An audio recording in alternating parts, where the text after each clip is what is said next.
Hello everyone, welcome to Samta Education Trust. This is Neelam and today we are going to discuss error detection part 6. So guys, आज जो error detection के questions हम discuss करने वाले हैं ये mains level के होंगे। मतलब ऐसे क्वेश्चन जो मेंस में पूछे जाते हैं, क्लर्क मेंस या पीओ मेंस लेवल के क्वेश्चन डिस्कस करेंगे। अभी तक हमने कुछ बेसिक क्वेश्चंस भी देखे, कुछ हाई लेवल भी देखे एंड आज पर्टिकुलर जितने भी क्वेश्चन सॉल्व करेंगे ये मेंस लेवल एग्जामिनेशन के होंगे। तो बने रहिए मेरे साथ। तो देखते हैं यहाँ पर फर्स्ट क्वेश्चन। डायरेक्शन दी हुई है। डायरेक्शन कहती है from the options given below select the option which states the correct combination of incorrect या करेक्ट सेंटेंसेस। मतलब कि यहाँ पर देखिए 1 2 3 एंड 4 सेंटेंसेस है आपके पास। अभी तक हम कर रहे थे कि हमारे पास एक सेंटेंस ही होता था एंड उसी में हमको बताना होता था एरर है या नहीं है या जो भी चीजें थी। लेकिन यहाँ पर आपके पास 4 सेंटेंसेस है, 1 2 3 एंड 4 एंड आपको बताना है कि इनमें से कितने करेक्ट है या कितने इनकरेक्ट है। मतलब कि जैसे आप देखेंगे ऑप्शन नंबर ए, अगर 1 एंड 4 करेक्ट है तो आपका आंसर ये हो जाएगा। अगर 1 एंड 2 करेक्ट है तो आपका आंसर बी हो जाएगा। अगर 2 एंड 3 करेक्ट है तो आपका आंसर सी हो जाएगा। अगर 1 2 3 तीनों इनकरेक्ट है, तीनों कैसे गलत है, तो आपका आंसर डी हो जाएगा। एंड सारे के सारे जितने भी सेंटेंस है 1 2 3 4 अगर वो सारे के सारे सही है तो आपका ऑप्शन हो जाएगा ई। सो आपको बेसिकली करना क्या है यहाँ पर कि सेंटेंसेस को पढ़ना है एक एक करके 1 बाय 1 एंड आपको देखना है कि फर्स्ट सेंटेंस इसमें कोई एरर है। यस, अगर एरर है तो मार्क करके रख दो। बी में एरर है चेक करना है। सी में एरर, 3 में एरर है, 4 में एरर है एंड फिर जो आपका जो भी आएगा आंसर उसके हिसाब से आपको इन ऑप्शंस में से बताना है। सो लेट्स चेक, यहाँ पर चेक करते हैं।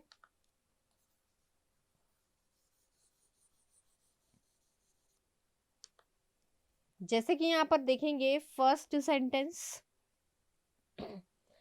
It is impossible to believe, it is impossible to believe सही है, टू के साथ V1 आता है। It is impossible to believe that the government does not know how to handle, again to के साथ V1, दिस सिचुएशन, कैसे handle करे इस सिचुएशन को विथ सिंसियरिटी। यस एंड नहीं, इफेक्टिव तो नहीं होगा। इफेक्टिव यहाँ पर क्या है, एडजेक्टिव है। यहाँ पर क्या हो जाएगा, विथ सिंसियरिटी एंड इफेक्टिवनेस होगा। इस तरीके से कुछ वर्ड आएगा यहाँ पर। तो ये जो सेंटेंस है ये ऑब्वियसली रॉन्ग है। नेक्स्ट चेक करते हैं। But it is also true that they are, but it is also true, ये भी सही है, that they are unable to decide the best. Yes, best superlative degree आ गया। सुपरलेटिव डिग्री के पहले हमेशा आर्टिकल द का यूज किया जाता है। The best, the most beautiful, the most powerful, the tallest, the biggest, इस तरीके से सुपरलेटिव डिग्री का एडजेक्टिव द आया है। जो डिसाइड करना है किनके, among the two options. And अभी लास्ट सेशन में शायद हमने इस पर एक इस कॉन्सेप्ट पे बेसिक क्वेश्चन सॉल्व किया था कि जब भी दो में कंपैरिजन होगा या दो के बीच की जब बात की जा रही, सॉरी कंपैरिजन नहीं, जब दो के बीच की बात की जा रही है कि मतलब कितने ऑप्शंस के बीच में, दो ऑप्शंस के बीच में डिसाइड करने की बात की जा रही है। सो दो के लिए हम कभी भी अमंग का यूज नहीं करते, हम यूज करते हैं बिटवीन का। सो यहाँ पर अमंग नहीं होगा, बिटवीन हो जाएगा। अगर यहाँ पर होता अमंग 3 ऑप्शन तो बिल्कुल सही होता, among 4 option, among many option तो भी सही होता, बट स्पेसिफिकली यहाँ दिया है 2, सो यहाँ पर ये बिटवीन होगा। सो ये भी एरोनियस है, गलत है ये सेंटेंस भी। नेक्स्ट देखते हैं। It seems that the perpetrators of the crime are smarter than brave. अब यहाँ पर देखेंगे बात किसकी की जा रही है, सिर्फ और सिर्फ परपिट्रेटर्स की। एक ही सब्जेक्ट है यहाँ पर कि परपिट्रेटर जो है जिन्होंने क्राइम किया वो कैसे है, स्मार्ट है देन ब्रेव, मतलब चालाक ज्यादा है लेकिन ब्रेव कम है। तो यहाँ पर ये जो फॉर्मेशन है ना ये गलत होगा। जब किसी एक पर्सन की बात करते हैं तब हमारा जो यहाँ पर जो फॉर्मेशन होता है वो होता है more plus positive degree. Positive degree मतलब यहाँ पर एडजेक्टिव की बात की जा रही है, मतलब normal adjective, plus than, plus again positive degree का एडजेक्टिव। सो यहाँ जो सही फॉर्मेशन होगी वो होगी are more smart than brave, are more smart than brave. क्योंकि यहाँ बात सिर्फ की जा रही है एक ही सब्जेक्ट की, परपिट्रेटर्स की, इसलिए यहाँ पर ये जो होता है ना स्मार्टर, ये स्मार्टर क्या है, कंपैरेटिव फॉर्म है। स्मार्ट जो वर्ड होता है, स्मार्ट, ये पॉजिटिव डिग्री है, एंड इसकी कंपैरेटिव डिग्री जो होगी वो क्या हो जाएगी, स्मार्टर हो जाएगी, कंपैरेटिव डिग्री। कंपैरेटिव डिग्री कब यूज करेंगे, जब दो लोगों को, दो पर्सन को हम करेंगे कंपेयर। सो दो लोगों को कंपेयर करने में कंपैरेटिव डिग्री, लेकिन यहाँ पर सिर्फ और सिर्फ एक पर्सन होगा तब हम यूज करेंगे पॉजिटिव डिग्री। तो कंपैरेटिव जब दो को कंपेयर, यहाँ पर दो का कंपैरिजन नहीं है, ये सिर्फ परपिट्रेटर्स, मतलब ये एक ही सब्जेक्ट है। तो इसलिए यहाँ जो फॉर्मेशन होगी ये more plus positive degree than plus positive degree, इस तरीके से। आई होप सारी चीजें क्लियर है, मतलब ये भी सेंटेंस गलत है। लास्ट सेंटेंस चेक करते हैं। However, the police are of the opinion that they will be able to nab the criminals very soon. So यहाँ देखते हैं, however, the police के आगे द लगेगा, सही है, आर। ये पुलिस जो होता है ये दिखता सिंगुलर लेकिन होता तो प्लूरल है, क्योंकि पुलिस मतलब कोई सिंगल पुलिस मैन नहीं। जब सिंगल पुलिस वाला होता है तो उसे पुलिस मैन कहते हैं, ये प्लूरल है। तो यहाँ पर इसके साथ जो वर्ब आएगी ये आर आएगी, are of the opinion that क्या, they will be able to nab, पकड़ पाएंगे the criminals very soon. So ये सेंटेंस में कोई भी ग्रामेटिकल एरर नहीं है, कंटेक्चुअली भी बिल्कुल सही है। मतलब ये जो फोर्थ सेंटेंस सही है लेकिन 1 2 3 गलत है। सो हमें ऐसा ऑप्शन देखना है जिसमें 1 2 3 इनकरेक्ट हो। सो देखते हैं यहाँ पर क्या हो जाएगा, यहाँ तो नहीं है, ये भी नहीं है, ये भी नहीं है, ये 1 2 एंड 3 आर इनकरेक्ट। यस, तो हमारा जो सही आंसर होगा वो ये होगा कि 1 2 3 इनकरेक्ट है, क्योंकि हमारा सिर्फ फोर्थ सेंटेंस सही है। तो हमारे पास ऐसा कोई ऑप्शन नहीं है कि 1 2 3 करेक्ट और फोर्थ को इनकरेक्ट और ये फोर्थ को करेक्ट कहे। तो हमें इसी ऑप्शन के साथ जाना होगा, क्योंकि यहाँ भी बोला जा रहा है सारे के सारे करेक्ट, लेकिन नहीं, सारे के सारे करेक्ट नहीं है। हमारे आंसर के अकॉर्डिंग ऑप्शन नंबर डी सही है कि 1 2 3 आर इनकरेक्ट। आई होप सारी चीजें क्लियर हो रही है। नेक्स्ट क्वेश्चन देखते हैं।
So let's check guys.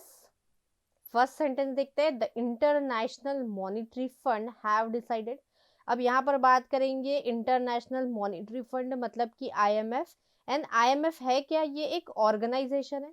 तो ये एक सिंगल ऑर्गेनाइजेशन का नाम है. तो यहाँ पर जो वर्ब आएगी वो प्लूरल नहीं सिंगुलर होगी, क्योंकि ये एक ऑर्गेनाइजेशन है आईएमएफ. तो यहाँ जो वर्ब होगी ये सिंगुलर. ओके, तो has decided that it will dole out subsidies to the developing countries in the present financial year. So ये सेंटेंस एरोनियस है, मतलब हम इसे ऐसे क्रॉस लगा देते हैं. The president of IMF, the president of international Monetary fund announce किया है. वर्ब का सेकंड फॉर्म है ये, मतलब ये सेंटेंस पास्ट में. It during the press interaction, मतलब प्रेस इंटरेक्शन के दौरान with the central bank governors last month. Yes, बिल्कुल सही है. अब देखिए ये वर्ब की सेकंड फॉर्म है, मतलब ये जो सेंटेंस है ये सेंटेंस सिंपल पास्ट में, क्योंकि सिंपल पास्ट का फॉर्मेशन होता है सब्जेक्ट प्लस वर्ब की सेकंड फॉर्म और ऑब्जेक्ट. तो यहाँ हमने देखा वर्ब की सेकंड फॉर्म है. एंड हमें ये जो लास्ट मंथ है, ये लास्ट मंथ जो होता है ये एडवर्ब ऑफ पास्ट टाइम होता है. जब भी आ जाए लास्ट मंथ, जब भी आ जाए लास्ट ईयर, जब भी आ जाए लास्ट संडे, लास्ट मंडे, इस तरीके से, या फिर आ जाए यस्टरडे, या फिर आ जाए एगो. तो ये जो सारे होते हैं एडवर्ब्स, ये होते हैं एडवर्ब ऑफ पास्ट टाइम, कि ऐसे एडवर्ब जो हमें पास्ट टाइम के बारे में बताते हैं, ऐसा टाइम जो बीत गया. तो जब भी ये एडवर्ब किसी सेंटेंस में आएंगे तो वो जो सेंटेंस होगा हमेशा सिंपल पास्ट में होना चाहिए. ये हमने रूल देखा था. कब देखा था? जब हमने टेंस के रूल्स देखे थे, टेंस डिस्कस किया था. तो ये सेंटेंस सिंपल पास्ट में होना चाहिए. एंड सिंपल पास्ट मतलब अभी बताया वर्ब की सेकंड फॉर्म, सो बिल्कुल सही है. एंड यहाँ पर ये लास्ट मंथ आया adverb of past time, sentence simple past में, मतलब ये बिल्कुल सही है. नेक्स्ट देखते हैं. The reason is to create, the reason is to के साथ V1 आया, बिल्कुल सही है. The framework for trade facilitation agreement of the World Trade Organization to come into existence. तो यहाँ पर भी कोई एरर दिखाई नहीं दे रहा है, मतलब ये सेंटेंस भी बिल्कुल सही है. The main contention regarding that agreement was that the developing countries and the developed countries, कौन कौन सी ऐसी कंट्री जो डेवलप हो रही है. यहाँ पर देखेंगे कंट्री जो है ये नाउन है, एंड ये जो है यहाँ पर ये एडजेक्टिव होता है. लेकिन ये है तो वर्ब की आईएनजी फॉर्म, क्योंकि एडजेक्टिव का आईएनजी फॉर्म, एडजेक्टिव का सेकंड फॉर्म, एडजेक्टिव का पास्ट फॉर्म तो होता नहीं है. एडजेक्टिव है लेकिन इसे हम कहेंगे gerund, sorry sorry sorry, participle. And कैसा पार्टिसिपल होगा? ये प्रेजेंट पार्टिसिपल, मतलब कि नाउन के पहले अगर वर्ब की आईएनजी फॉर्म आती है उसे कहते हैं प्रेजेंट पार्टिसिपल. जैसे कि यहाँ पर ये नाउन है एंड ये वर्ब की पास्ट फॉर्म आ रही है जो काम कैसे कर रही है? एडजेक्टिव की तरह, तो इसे हम कहते हैं past participle. So developing countries and developed countries were not on the same page regarding the subsidies. बिल्कुल सही है, इसमें भी कोई एरर नहीं है. मतलब हमने देखा कि सिर्फ और सिर्फ फर्स्ट सेंटेंस गलत था, बाकी सारे हमारे जो सेंटेंसेस है ये बिल्कुल सही है. सो यहाँ पर हमारा जो सही आंसर हो जाएगा वो होगा ओनली वन इज इनकरेक्ट, मतलब सिर्फ और सिर्फ फर्स्ट सेंटेंस इनकरेक्ट है, बाकी सभी के सभी सही है. नेक्स्ट क्वेश्चन देखते हैं.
So let's check, guys.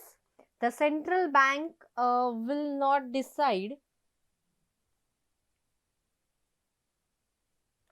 Okay, the central bank will not decide the future course of action. कि central bank future course of action नहीं डिसाइड करेगी अनलेस, जब तक they are sure about the trend of inflation in the coming months.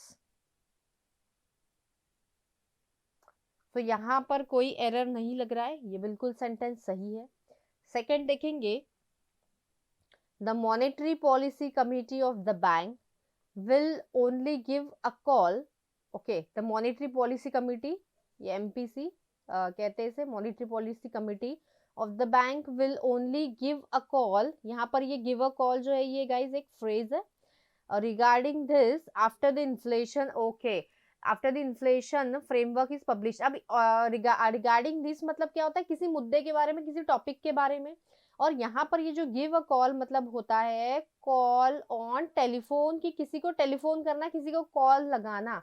सो यहाँ पर ये जो phrase है ये बिल्कुल गलत होगा. यहाँ पर गिव अ कॉल नहीं होगा. यहाँ पर जो सही फ्रेज होगा वो होगा take a call. And take a call का जो मीनिंग होता है वो होता है टू डिसाइड. टू डिसाइड ये हम कह सकते हैं future course of action decide करना, कि क्या हमें करना है, क्या एक्शन लेनी है किसी चीज के लिए. तो यहाँ पर गिव अ कॉल नहीं, गिव अ कॉल मतलब किसी को कॉल करना वो होता है. तो यहाँ पर टेक अ कॉल आ जाएगा. तो यहाँ पर ये गलत है. Next, it is expected that there will be a rate cut in the next monetary policy review.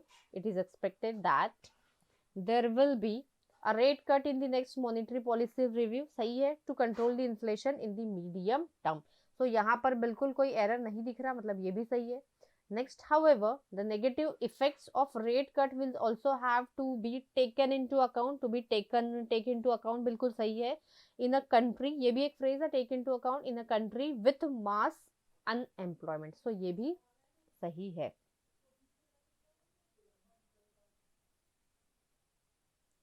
तो यहाँ पर जो होगा हमारा 1, 3 एंड 4 सही है. एंड 1, 3 एंड 4 सही वाला तो कोई ऑप्शन ही नहीं है. या तो ऐसा ऑप्शन मिल जाए कि 2 गलत है, तो सिर्फ 2 गलत भी नहीं आ रहा है. मतलब हमारा जो आंसर होगा कोई मैच नहीं कर रहा है ABCD में से. तो हमारा आंसर हो जाएगा नन ऑफ दी अबव, क्योंकि हमारा जो 1 है, 3 है एंड 4 है, ये सारे क्या है, इनकरेक्ट. एंड सिर्फ सॉरी करेक्ट है. एंड हमारा सिर्फ जो सेकंड है वो सेकंड जो है वो इनकरेक्ट है. तो ऐसा कोई ऑप्शन नहीं दिखाई दे रहा है. सो हम ऑप्शन नंबर ई के साथ जाएंगे, that is none of the above. Next question देखते हैं.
So let's check, guys.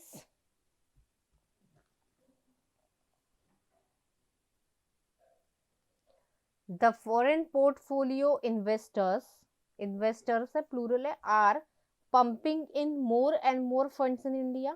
Okay.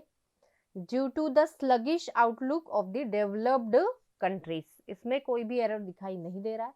Next देखते हैं. The developed countries have reached a point of saturation in terms of domestic demand and exports plural है, verb plural, are not that promising. यहाँ भी कोई error नहीं है. नेक्स्ट.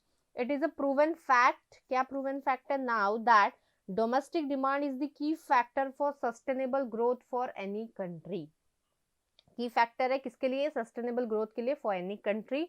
हियर यहाँ पर भी कोई एरर नहीं है. नेक्स्ट देखते हैं. That is why emerging markets with more population are coming up as popular destination for investment inflows by investors from around the world. So यहाँ पर भी कोई ग्रामेटिकल एरर नहीं दिख रहा. मतलब ये सेंटेंस भी सही है. मतलब इस क्वेश्चन में जितने भी सेंटेंस गिवन है सारे के सारे सही है.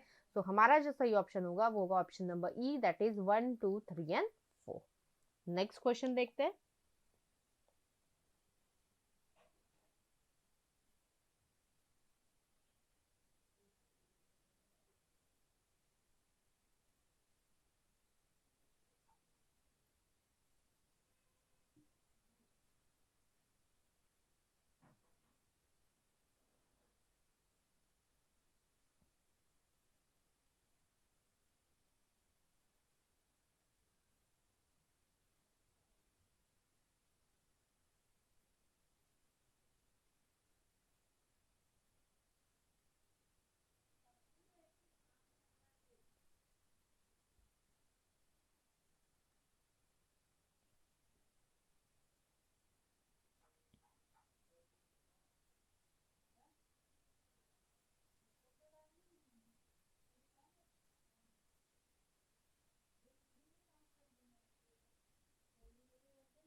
So let's check, guys. It was alleged that alleged मतलब इल्जाम लगाया गया था that the police were prevented, that police को प्रिवेंट किया गया था, रोका गया था from to do their duties. अब यहाँ पर देखेंगे जब भी फ्रॉम आएगा, फ्रॉम के साथ हमेशा वर्ब की आईएनजी फॉर्म आती है. सो यहाँ पर क्या हो जाएगा? टू डू नहीं, टू डू क्या हो जाएगा यहाँ पर? 2+V1 मतलब ये इन्फिनेटिव नहीं, यहाँ जेरेंड आएगा. सो फ्रॉम डूइंग हो जाएगा, नॉट टू डू. कि फ्रॉम के बाद हमेशा जेरेंड आता है, वर्ब की आईएनजी फॉर्म आती है. जेरेंड मतलब ही वर्ब की आईएनजी फॉर्म. तो यहाँ पर हो जाएगा फ्रॉम डूइंग देयर ड्यूटीज. तो यहाँ पर ये सेंटेंस बिल्कुल गलत है. सेकेंड सेंटेंस देखते हैं. The public were so angry with the incident that they did not allow. The public were अब यहाँ पर ये पब्लिक एक कलेक्टिव नाउन है. सो यहाँ पर हम इसको प्लूरल सिंगुलर दोनों तरीके से यूज कर सकते हैं. सो पब्लिक मतलब कि जो लोग होते हैं, लेकिन यहाँ पर पब्लिक सपोज 50 लोग हैं तो 50 लोगों में से हर एक को रेफर किया जा रहा है. हर एक की बात की जा रही है कि हर एक इंसान बहुत एंग्री था, इसलिए वर्ब यहाँ पर सही है. और वॉज भी अगर होता है तो सेंटेंस के अकॉर्डिंग हम वर्ब सिंगुलर भी मतलब वॉज भी यूज किया जा सकता है. Were so angry with the incident that they did not allow. Did and did के साथ वर्ब की हमेशा फर्स्ट फॉर्म बिल्कुल सही है. डिड पास्ट होता है लेकिन फिर भी इसके साथ वर्ब की फर्स्ट फॉर्म ही आती है. The police entering the crime scene. यहाँ एंटरिंग, यहाँ जेरेंड की बिल्कुल जरूरत नहीं है. यहाँ पर इंफिनिटिव आएगा to enter the crime scene. Did not allow, and allow के बाद हमेशा इंफिनिटिव, तो क्या आ जाएगा? To enter the crime scene. मतलब कि ये सेंटेंस भी बिल्कुल गलत था. नेक्स्ट सेंटेंस चेक करते हैं. It is because of a series of such incidents taking place in the same area. It is because of a series of such incidents taking place, सही है, in the same area in the last couple of months, बिल्कुल सही है. The failure of the police to arrest the miscreants, the failure of the police to arrest the, सही है, इसमें कोई भी एरर नहीं है। नेक्स्ट देखते हैं sentence, the media is also giving constant pressure on the police to crack the case immediately. Yes, ये भी सेंटेंस बिल्कुल सही है, सॉरी ये सही था, एंड ये सेंटेंस भी बिल्कुल सही है। मतलब कि हमारा 1 और जो 2 है ये गलत है, एंड 3 एंड जो 4 है ये बिल्कुल सही है। तो देखते हैं यहाँ पर सही ऑप्शन क्या आएगा। 1 and 4 नहीं, 2 and 3 नहीं, नहीं, तो यहाँ पर ये हो जाएगा 1 and 2 आर इनकरेक्ट। यस, तो ये हमारा सही ऑप्शन होगा, क्योंकि 1 and 2 जो है ये क्या है, इनकरेक्ट है। तो हमारा ऑप्शन नंबर सी बिल्कुल सही ऑप्शन है। नेक्स्ट क्वेश्चन देखते हैं।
So let's discuss. The government has been battling troubles in weeks now. ये जो सेंटेंस है ये बिल्कुल गलत है, क्योंकि यहाँ पर ये जो सेंटेंस है ये है present perfect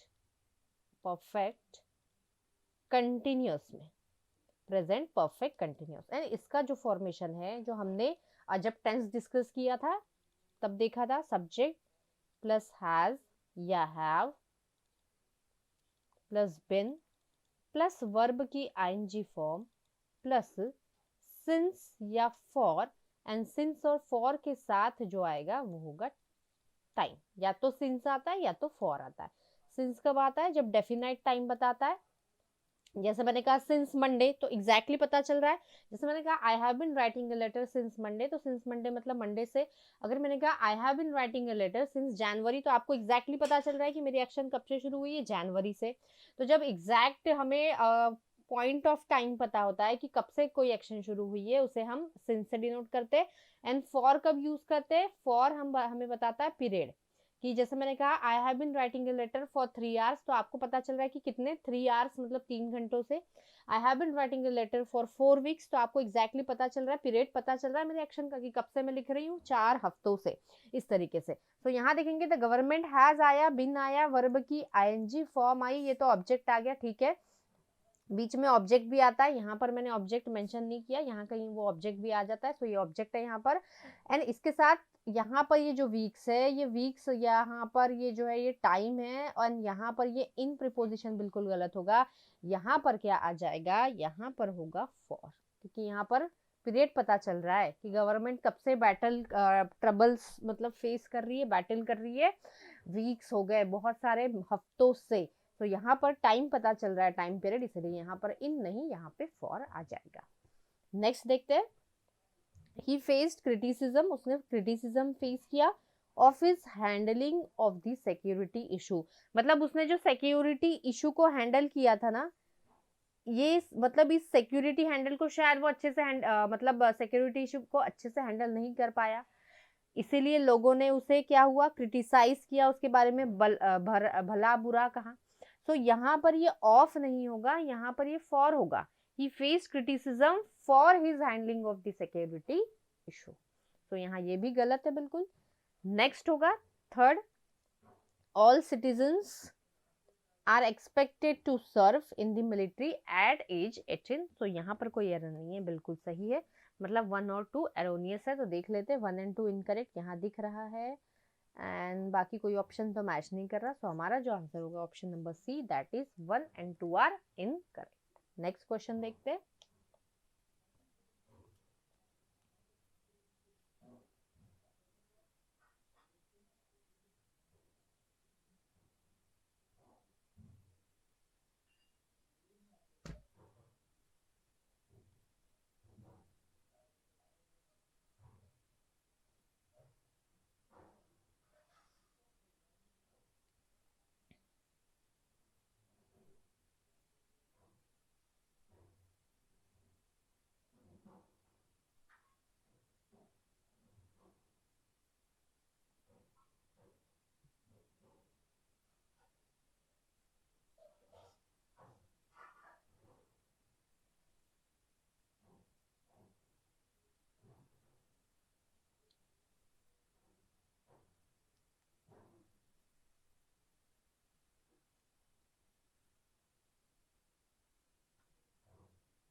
so let's check guys.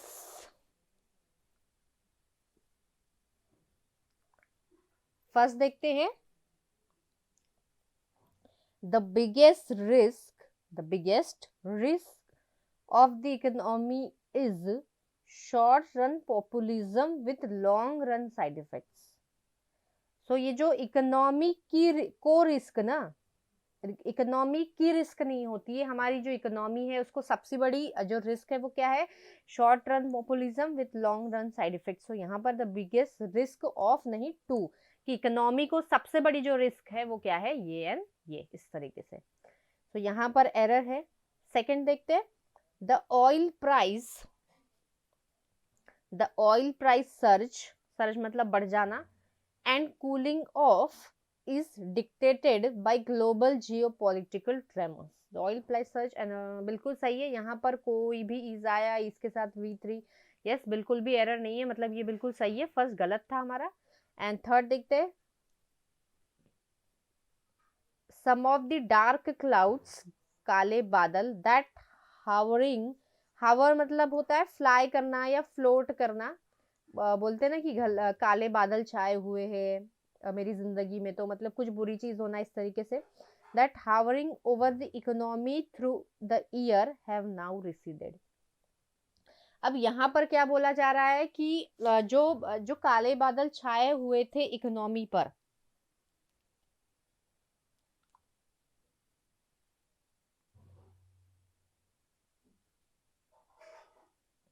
सो यहाँ पर बोला जा रहा था some of the dark clouds that hovering over the economy through the year have now receded, मतलब कि जो भी काले बादल, जो दिक्कत थी इकोनॉमी पर, जो प्रॉब्लम्स आ रही थी, अब वो क्या हो गई है, रिसीड हो गई है। रिसीड मतलब क्या होता है, इसे हम कह सकते हैं गो या मूव बैक, पीछे हट जाना या चले जाना या खत्म हो जाना, तो वो खत्म हो गई है। तो यहाँ पर ये हावरिंग नहीं आएगा, कंटिन्यूस फॉर्म की बिल्कुल जरूरत नहीं है, यहाँ पर ये हावर्ड होगा कि जो काले बादल इकोनॉमी पर छाए हुए थे वो अब खत्म हो चुके हैं। इस तरीके का सेंस है इस सेंटेंस का। ये जो सेंटेंस है ये पास्ट में है, तो सारे वो पास्ट में ही आएंगे, यहाँ कंटिन्यूअस फॉर्म नहीं आएगा। Some of the dark clouds that hovered over, जो इकोनॉमी पर छाए हुए थे वो अब खत्म हो चुके हैं, इस तरीके से। तो यहाँ पर भी एरर है, मतलब 1 and 3 एरोनियस है एंड 2 बिल्कुल सही है। सो देखते हैं यहाँ पर 1 and 3 आर इनकरेक्ट, यस, तो हमारा ये सही ऑप्शन होगा। ओके, बाकी तो कोई मैच नहीं कर रहा, so option number C will be our correct choice. Next question देखते हैं।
So let's check, in a liberal democracy, सही है, गवर्नमेंट्स मस्ट रिफ्रेन फ्रॉम, यहाँ ये रिफ्रेन फ्रॉम एक फ्रेजल वर्ब होता है जिसका मतलब होता है दूर रहना।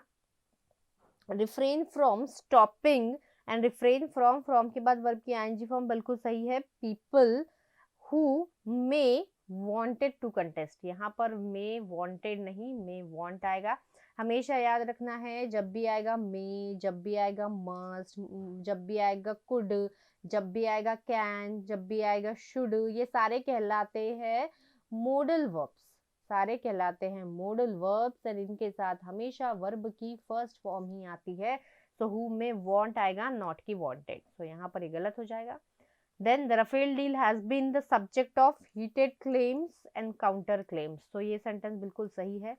Next देखते हैं, the center is pushing for lower rates of GST for most goods and services. The center is pushing for lower rates, yes, of GST for most goods and services. तो यहाँ पर ये भी बिल्कुल सही है, मतलब सिर्फ A जो सेंटेंस है वो एरोनियस है। सो यहाँ पर जो सही आंसर हो जाएगा वो होगा option number A, that is only 1 is erroneous. So I hope सारी चीजें क्लियर है। So thank you very much guys.